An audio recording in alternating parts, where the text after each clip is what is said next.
हर हर महादेव, जय शिव शंकर। महादेव संग माता पार्वती के चरण कमल में मेरा बारंबार नमस्कार है। आज हम सुनेंगे श्री शिव महापुराण का दूसरा अध्याय। आइए भक्तजनों, कथा की शुरुआत करते हैं। सूत जी कहते हैं, साधु महात्माओं, आपने बहुत अच्छी बात पूछी है। यह प्रश्न तीनों लोगों का हित करने वाला है।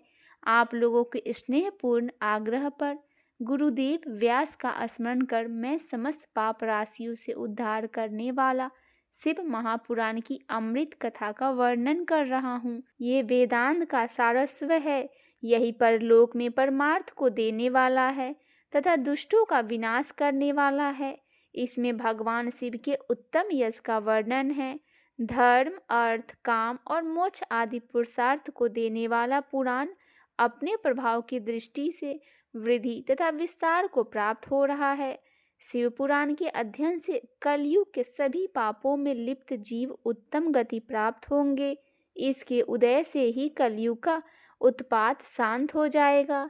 शिव पुराण को वेद तुल्य माना जाएगा। इसका प्रवचन सर्वप्रथम भगवान शिव ने ही किया था। इस पुराण के 12 खंड या 12 भेद और संहिताएं हैं। पहला विदेश्वर संहिता, दूसरा रुद्र संहिता, तीसरा विनायक संहिता, चौथा उमा संहिता, पांचवा सहस्त्र कोटि रुद्र संहिता, छठा एकाद्र रुद्र संहिता, सातवां कैलाश संहिता, आठवां सत्य रुद्र संहिता, नौवां कोटि रुद्र संहिता, 10वां मात्र संहिता, 11वां वायवी संहिता तथा 12वां धर्म संहिता। विद्वेश्वर संहिता से 10,000 श्लोक है।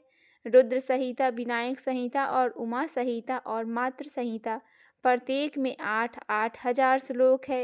एकादश रुद्र संहिता में 13,000, कैलाश संहिता में 6,000, सत्य रुद्र संहिता में 3,000, कोटि रुद्र संहिता में 9,000, सहस्त्र कोटि रुद्र संहिता में 11,000, वायव्य संहिता में 4,000 तथा धर्म संहिता में 12,000 श्लोक है। मूल्य शिव पुराण में कुल 1,00,000 श्लोक है, परंतु व्यास जी ने इसे 24,000 श्लोकों में संक्षिप्त कर दिया है। पुराणों की क्रम संख्या में शिव पुराण का चौथा स्थान है, जिसमें 7 संहिताएं हैं। पूर्व काल में भगवान शिव ने 900 करोड़ श्लोकों को पुराण ग्रंथ ग्रथित किया था। सृष्टि के आरंभ में निर्मित यह पुराण साहित्य अधिक विस्तृत था।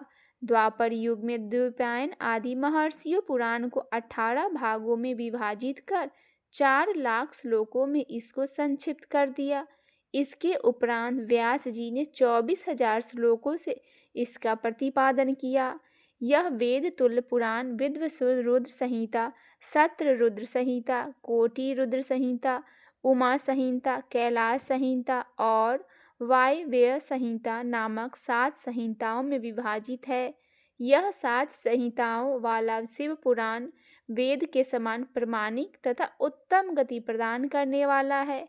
इस निर्मल शिव पुराण की रचना भगवान शिव द्वारा की गई है तथा इसमें संक्षेप में संकलित करने का श्रेय व्यास जी को जाता है।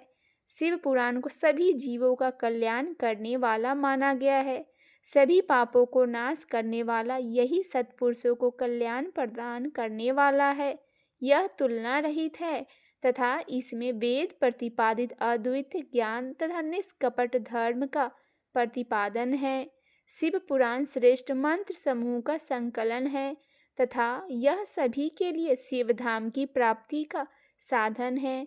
समस्त पुराणों में सर्वश्रेष्ठ शिव पुराण ईर्ष्या रहित अंतःकरण वाले विद्वानों के लिए जानने की वस्तु है। इसमें परमात्मा का गान किया गया है। इस अमृतमय शिव पुराण को आदर से पढ़ने और सुनने वाला मनुष्य भगवान शिव का प्रिय होकर परम गति को प्राप्त कर लेता है। अब आइए सुनते हैं दूसरा अध्याय का श्री रुद्र संहिता का द्वितीय खंड, शिव पार्वती का चरित्र। फिर सूत जी बोले, हे ऋषियों, ब्रह्मा जी के ये वचन सुनकर नारद जी ने पुनः पूछने लगे, हे ब्रह्मा जी, मैं सती और शंकर जी के परम पवित्र और दिव्य चरित्र को पुनः सुनना चाहता हूँ कि सती की उत्पत्ति कैसे हुई और महादेव जी का मन विवाह करने के लिए कैसे तैयार हुआ। दक्ष से नाराज होकर देवी सती ने अपनी देह को कैसे त्याग दिया और फिर कैसे हिमाचल की पुत्री पार्वती के रूप में जन्म लिया। उनके तप, विवाह, काम, नाश आदि की सभी कथाएं मुझे सविस्तार सुनाने की कृपा करिए।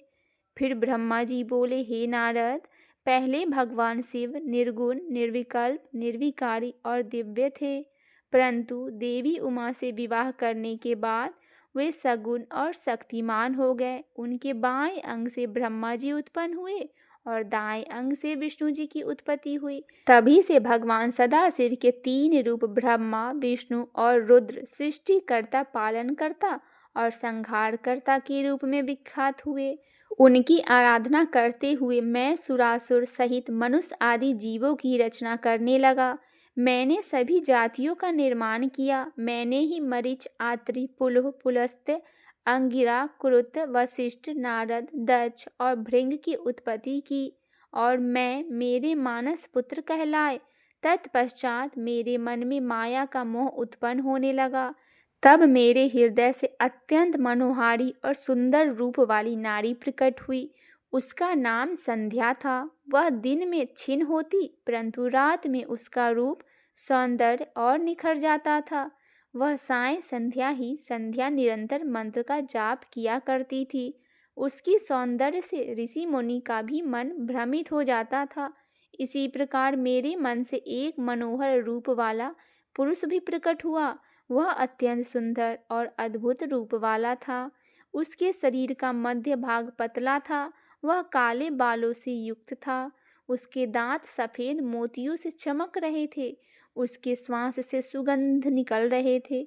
उसकी चाल मदमस्त हाथी के समान थी। उसकी आंखें कमल के समान थी। उसके अंगों में लगे केसर की सुगंध नासिका को तृप्त कर रही थी। तभी उस रूपवान पुरुष ने विनय पूर्वक अपने सिर को मुझे झुकाकर मेरे सामने बोला और प्रणाम किया और मेरी बहुत स्तुति की। वह पुरुष बोला, ब्राह्मण, आप अत्यंत शक्तिशाली है। आपने ही मेरी उत्पत्ति की है। प्रभु, मुझ पर कृपा करें और मेरे योग्य काम मुझे बताइए, ताकि मैं आपकी आज्ञा से उस कार्य को पूरा कर सकूं। फिर ब्रह्मा जी ने कहा, हे भद्र पुरुष, तुम सनातनी सृष्टि को उत्पन्न करो। तुम अपने इसी स्वरूप में फूल के 5 बाणों से स्त्रियों और पुरुषों को मोहित करो। इस चराचर जगत में कोई भी जीव तुम्हारा तिरस्कार नहीं कर पाएगा। तुम छिपकर प्राणियों के हृदय में प्रवेश करके सुख का हेतु बनाकर सृष्टि का सनातन कार्य आगे बढ़ाओगे। तुम्हारा पुष्पमय बाण समस्त प्राणियों को भेद कर उन्हें मदमस्त करेंगे। आज से तुम पुष्प बाण नाम से जाने जाओगे। इसी प्रकार तुम सृष्टि के प्रवर्तक के रूप में जाने जाओगे। इसी प्रकार शिव महापुराण का दूसरा अध्याय समाप्त हुआ। बोलिए महादेव संग माता पार्वती की जय।